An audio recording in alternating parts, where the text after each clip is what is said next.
Coronavirus, avons-nous vraiment quelques jours de retard sur l'Italie, comme l'affirment ces graphiques?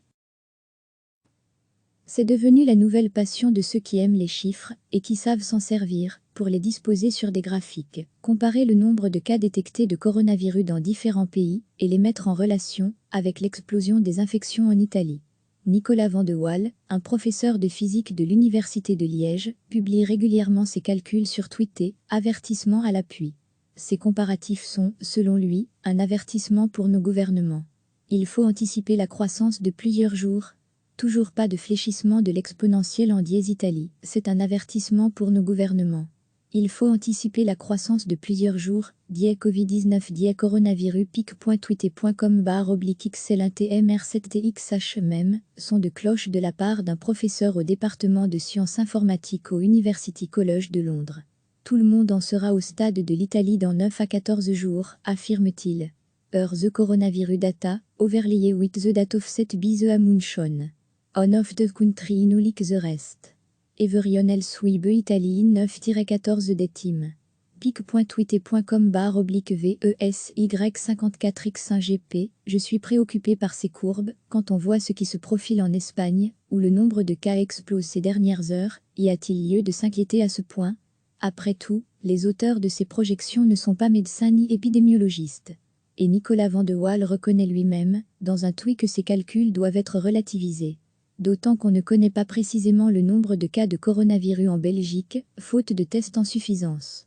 Difficile de faire des prédictions en la matière. Nous disposons de l'avis des meilleurs virologues du pays qui rendront avis, le cas échéant, aux politiciens responsables, répond-on du côté du SPF Santé. Y a-t-il une raison de croire que nous ne sommes pas sur la même trajectoire que l'Italie? Il serait logique de réagir plus rapidement. pic.twitter.com/dropvua. Nous avons donc posé la question à Marius Gilbert, épidémiologiste à l'ULB. Je suis préoccupé par ces courbes. C'est légitime de les superposer. Les vitesses d'augmentation sont justes et elles sont préoccupantes, explique-t-il.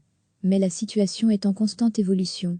L'épidémiologiste précise que les mesures annoncées mardi par le gouvernement fédéral, NDLR, n'ont pas encore eu le temps de montrer leurs effets sur la courbe en Belgique.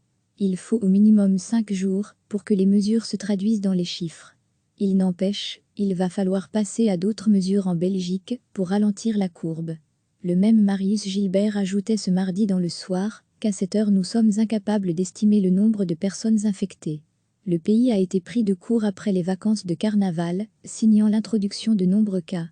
Dès lors qu'on n'a plus vraiment le temps d'une stratégie de suivi individuel des personnes à risque, il faut passer à des mesures collectives.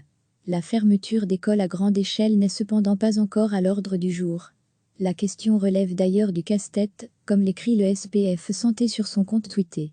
Fermer les écoles est une mesure extrême, qui ne résout pas tous les problèmes dans la mesure où la garde des enfants est souvent alors confiée aux grands-parents, qui sont alors davantage exposés en cas de propagation du virus. Fermer les écoles est une mesure extrême, qui ne résout pas tous les problèmes dans la mesure où la garde des enfants est souvent alors confiée aux grands-parents, qui sont alors être davantage exposés en cas de propagation du virus. L'objectif, répété à longueur de studios de radio et de plateaux télé par les responsables politiques et les experts, reste bien d'éviter une saturation de notre système de santé. La différence avec l'Italie, c'est que, en Italie, la saturation hospitalière n'est pas la même partout. En Belgique, nous n'avons plus seulement 2 hôpitaux de référence. Le nombre d'hôpitaux qui gèrent des cas a été élargi. Les choses vont être beaucoup plus réparties sur le territoire, conclut Marius Gilbert.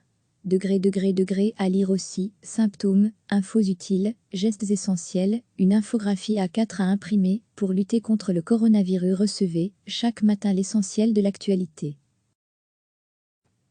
C'est devenu la nouvelle passion de ceux qui aiment les chiffres et qui savent s'en servir pour les disposer sur des graphiques, comparer le nombre de cas détectés de coronavirus dans différents pays et les mettre en relation avec l'explosion des infections en Italie.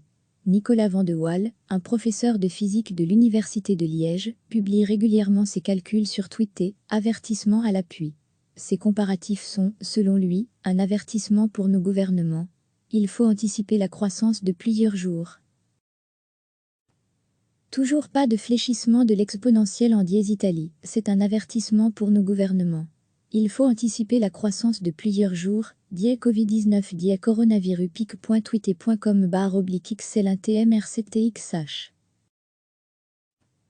Toujours pas de fléchissement de l'exponentielle en dièse Italie, c'est un avertissement pour nos gouvernements.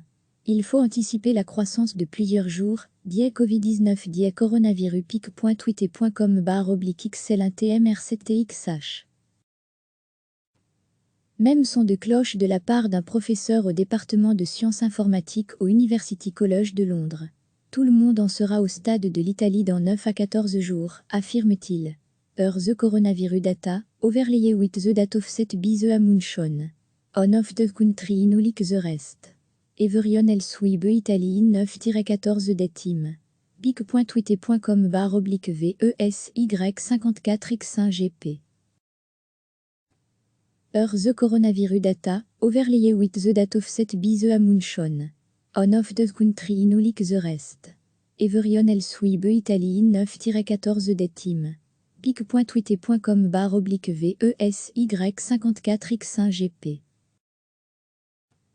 Je suis préoccupé par ces courbes, quand on voit ce qui se profile en Espagne, où le nombre de cas explose ces dernières heures. Y a-t-il lieu de s'inquiéter à ce point? Après tout, les auteurs de ces projections ne sont pas médecins ni épidémiologistes. Et Nicolas Van de Waal reconnaît lui-même, dans un tweet, que ces calculs doivent être relativisés. D'autant qu'on ne connaît pas précisément le nombre de cas de coronavirus en Belgique, faute de tests en suffisance. Difficile de faire des prédictions en la matière.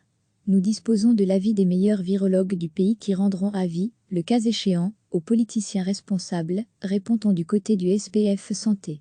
Y a-t-il une raison de croire que nous ne sommes pas sur la même trajectoire que l'Italie? Il serait logique de réagir plus rapidement. pic.twitter.com/dropvua. Y a-t-il une raison de croire que nous ne sommes pas sur la même trajectoire que l'Italie? Il serait logique de réagir plus rapidement. pic.twitter.com/dropvua. Nous avons donc posé la question à Marius Gilbert, épidémiologiste à l'ULB. Je suis préoccupé par ces courbes. C'est légitime de les superposer. Les vitesses d'augmentation sont justes, et elles sont préoccupantes, explique-t-il. Mais la situation est en constante évolution. L'épidémiologiste précise que les mesures annoncées mardi par le gouvernement fédéral, NDLR, n'ont pas encore eu le temps de montrer leurs effets sur la courbe en Belgique. Il faut au minimum 5 jours pour que les mesures se traduisent dans les chiffres. Il n'empêche, il va falloir passer à d'autres mesures en Belgique pour ralentir la courbe.